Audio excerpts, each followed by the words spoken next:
Bueno, muy buenas tardes a todos. Quisiera en primer lugar, por supuesto, agradecerle al padre Carlos Acaputo que haya tenido la generosidad de convocarme una vez más a estas jornadas, en este caso con un tanto exagerado privilegio de coordinar este panel, con todas personas conocidas y muy referentes de la Argentina, en algunos casos que tengo el privilegio de conocer hace muchos años e incluso intercambiar y trabajar. Les comento brevemente, el orden de la exposición arreglado por ellos mismos va a ser, en primer término, le va a tocar a José Urtubey a exponer. Ahora los voy a presentar muy brevemente leyendo las líneas que ellos mismos nos han pasado, luego el profesor Horacio Guilini y cerrará Arnaldo en este panel, donde voy a tener, al margen de esta gratísima tarea de coordinarlo, la ingrata tarea de ejercer el poder de policía con el tiempo. Ya me han hecho un bonito cartel con 5 minutos que voy a tener que pasar religiosamente hablando. Como les decía, el primer expositor entonces va a ser José Urtubey. Es abogado especializado en Derecho Comercial y Administrativo en la Universidad Católica Argentina. Ha hecho un posgrado en Derecho Comercial y es máster en Derecho Administrativo de la Universidad Austral. También es miembro del Consejo Directivo de la Unión Industrial Argentina y hay que tener presente también que es miembro del Comité Asesor Foresto Industrial de la Organización de las Naciones Unidas para la Agricultura y la Alimentación desde diciembre del 2008 hasta el presente. Es miembro del Comité Asesor del Consejo Empresario Argentino para el Desarrollo y es cofundador y director del grupo Tapebicuá, accionista y director de Celulosa Argentina Sociedad Anónima. Es autor, por último, de diversos artículos publicados en diarios y revistas nacionales e internacionales. Por último, en el caso de José, como en el de los otros expositores, en estas breves líneas de un extenso currículo que generosamente no han traído acá para no perder demasiado tiempo con ello. Muchísimas gracias a la Pastoral Social por invitarme, al padre Carlos Acaputo. Para mí es un honor y muchas gracias también a ustedes por compartir este panel conmigo. Yo quisiera comentarles qué es lo que provocó en mí la lectura de la última encíclica papal, Laudato Si, desde un punto de vista de un empresario, joven de 40 años y del interior. Hay muchísimos conceptos que me llegaron porque lo venía de alguna manera estudiando anteriormente a la publicación de esta encíclica. Yo creo que es una encíclica que está basada en dos pilares históricos. Vos, Carlos, recién cuando en tu introducción hablabas de que es una síntesis de la doctrina social de la Iglesia, y así es. He podido estudiar algunas líneas históricas de las encíclicas desde Populorum Progressio de Pablo VI, por supuesto Solicitud in Re Sociales también de Juan Pablo II, Caritas in Veritatis de Benedicto XVI y, por supuesto, el documento de la CELAM de Aparecidas, y en todas ellas hay un avance, hay un estudio, hay una profundización del desarrollo que creo que en este caso culmina en Laudato Si con una profundización y una actualización que después vamos a comentar en alguna medida mi punto de vista. Por otro lado, decía que hay otro pilar sobre la cual, una línea histórica en la que se sostiene y que es una línea histórica de la evolución de las cumbres de Naciones Unidas. Así vemos cómo en el año 1972, en Estocolmo, el mundo y a partir de los principales líderes de Naciones Unidas comienzan a estudiar la problemática medioambiental preocupados por el nivel de avance de desarrollo como se estaba suscitando en el mundo.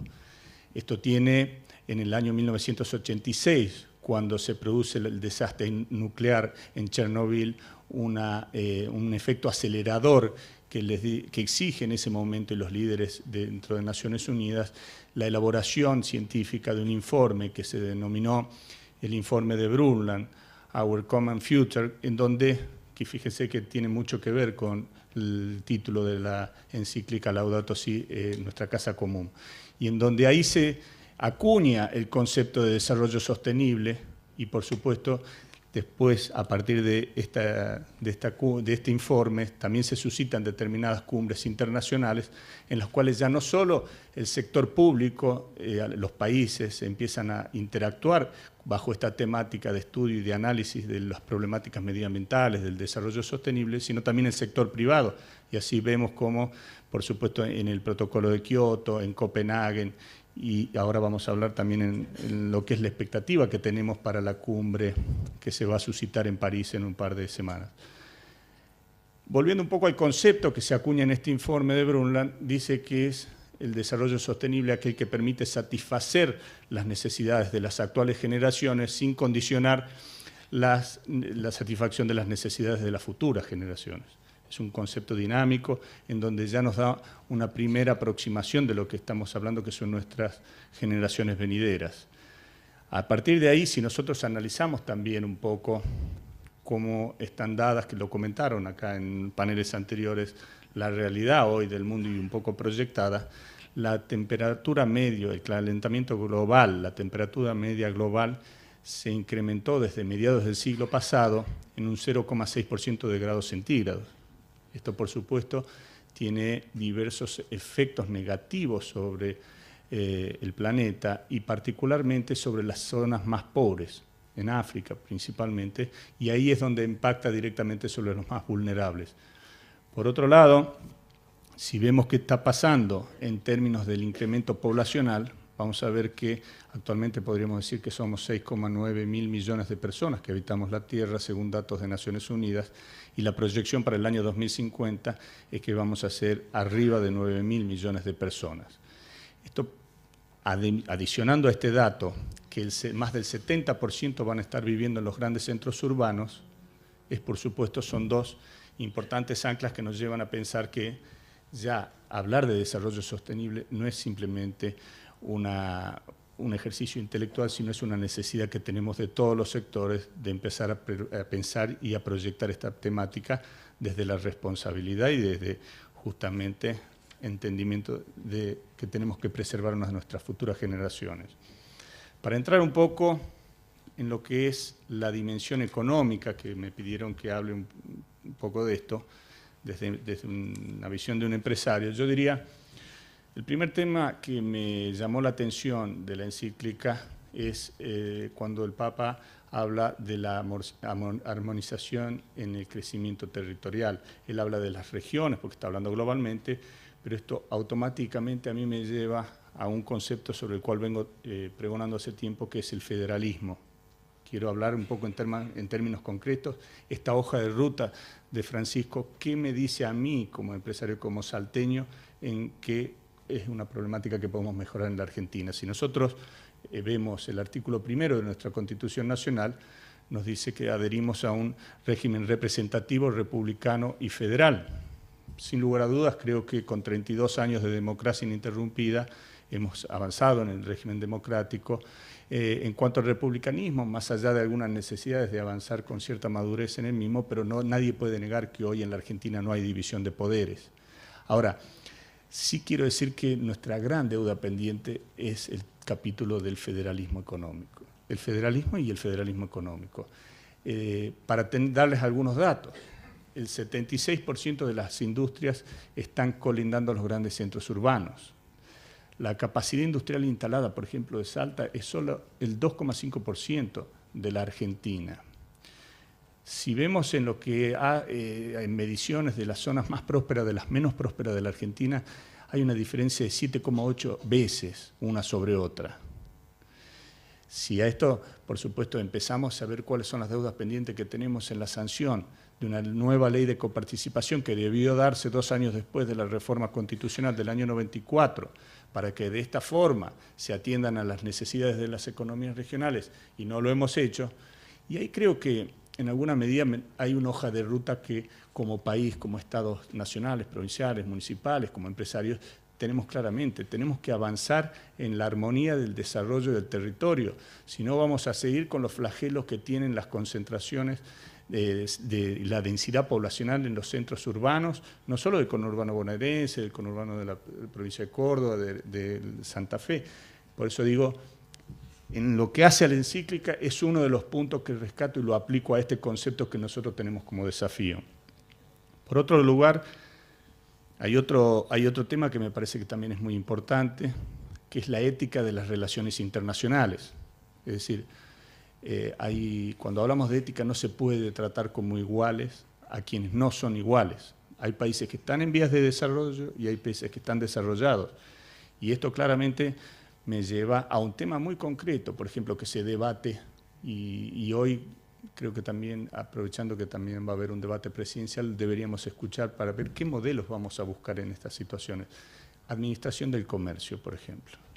No se puede tratar a países que están en vía de desarrollo como la Argentina en un término puntual como si estuviésemos hablando en una comparación con Alemania. Claramente, ahí tenemos que hablar de una administración de comercio inteligente en las cuales hay determinadas economías regionales que necesitan una protección y esto debe estar reconocido en los organismos internacionales, cosa que hoy no sucede.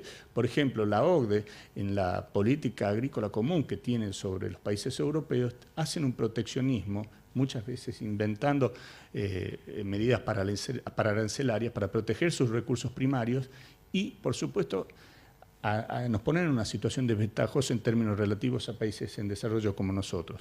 Por eso digo, para ir a una visión puntual como empresario, como del país, de Argentina, me parece que dentro de Naciones Unidas, dentro de los organismos internacionales, deberían tomarse conciencia de este concepto de la ética de relaciones internacionales que nos marca Francisco en cuanto a distinguir claramente que hay desarrollados y hay países que no están o están subdesarrollados. Hay otros aspectos que se dijeron ya en presentaciones anteriores, pero no quiero dejar de mencionar, los que a mí también me impactaron, es el énfasis que le pone en términos de análisis de diversificar la matriz energética que sostiene Francisco, dándole mucho hincapié a lo que son las energías renovables, de tal forma que los recursos que tienen la característica de no ser renovables no puedan ser gozados por generaciones futuras también. Entonces ahí me parece que como empresario hay muchísimas formas de invertir, de innovar y de generar y de diversificar las matrices energéticas, que puede ser aprovechando la biomasa, los vientos, cuando hablamos de eólica, solar. Me parece que ahí hay un gran incentivo en cuanto nos dice, señores, póngase a innovar y a estudiar formas de producción energéticas diferentes, porque esto sin lugar a dudas está generando un impacto negativo en lo que hace a cuestiones medioambientales.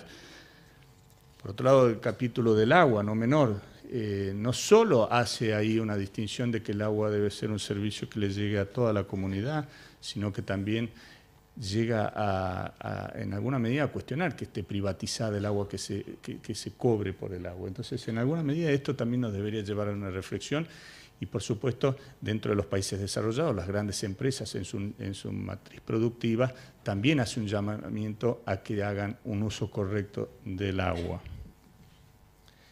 Por otro lado, otro punto es, y ahí voy a volver a hacer una línea histórica en la referencia, si es que vos estás bien, que tiene que ver, que no puede estar todo dejado. Sí, 5 minutos.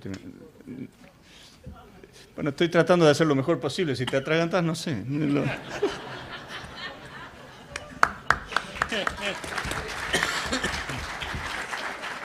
No puede estar todo dejado a las consideraciones del mercado. Yo creo que si nosotros vemos en una línea histórica clarísima, la crisis que se dio en Wall Street en el año 29 dio lugar a lo que nosotros hemos conocido como el welfare state, estado de bienestar, en donde el Estado empieza a ocupar un rol preponderante, por supuesto articulado con el sector privado, pero entendiendo que las famosas dejar librado al mercado no podía ser la solución de los problemas poblacionales. A partir de una crisis nos dimos cuenta. Esto llegó a este estado de bienestar hasta el año 69, en donde la crisis del petróleo da lugar a, hemos visto los gobiernos inclusive de Margaret Thatcher en Inglaterra, de Ronald Reagan en Estados Unidos, en donde se empieza a dejar al sector privado, al mercado, librado todo este tipo de responsabilidades en forma exclusiva. Por supuesto, después de pasar en el año 89, en donde ya se rompe y se empieza en un mundo unipolar con la caída del muro de Berlín, vimos que evidentemente tampoco fue la solución, porque si no, no hubiésemos experimentado hace no mucho, en el año 2008, la crisis subprime y la crisis de Lehman Brothers, que tuvo una repercusión negativa y sigue, y hoy lo seguimos viendo. Y eso claramente nos lleva a una situación de analizar de que estamos en economías mixtas, en donde es obvio que no pueden estar librado al mercado este tipo de consideraciones cuando hablamos de desarrollo sostenible. Y para ir concluyendo, porque el tiempo es tirano, yo creo que hay algunas palabras que me llamaron mucho la atención, y algunos conceptos. Nosotros no somos, cuando hablamos del Papa en la encíclica, cuando nos muestra somos propietarios, no discute la propiedad privada, pero sí nos pone en una condición de administradores de los recursos. Administradores significa tener la consideración de saber que eso es una propiedad, esos recursos naturales también lo tienen que gozar generaciones futuras. Por otro lado, creo que hay que evitar una ecología superficial en la cual simplemente analicemos qué es lo que está pasando en el medio ambiente, pero no entendamos que también tenemos que fijarnos en la tierra y en los pobres. Esto también es algo que a mí por lo menos me impactó. Somos tierras, dice Francisco, y también nos invita a entender que hay unas responsabilidades diversificadas. Es decir, todos los sectores tenemos que hacernos cargo de las condiciones en las cuales nos estamos desarrollando. Sin lugar a dudas, ahora se va a desarrollar en París la nueva cumbre medioambiental en donde los países líderes van a estar participando y creo que es una oportunidad, ya que la encíclica es sumamente oportuna para esto, para que no solo adhieran ya sean todos los países, China y Estados Unidos incluidos, adhieran a un concepto de desarrollo sostenible con metas claras que permitan justamente avanzar al mundo entendiendo que hay desiguales. Hay países desarrollados y subdesarrollados. Y esto, volviendo a lo nacional, tampoco significa cuando hablamos de sostenibilidad que atentemos contra la cláusula constitucional de nuestro artículo 75 y inciso 18 de lo que es la cláusula de progreso. Podemos progresar sin ir en detrimento de nuestros recursos naturales y por eso que me llama a mí a que sigamos el camino del desarrollo sostenible. Muchas gracias.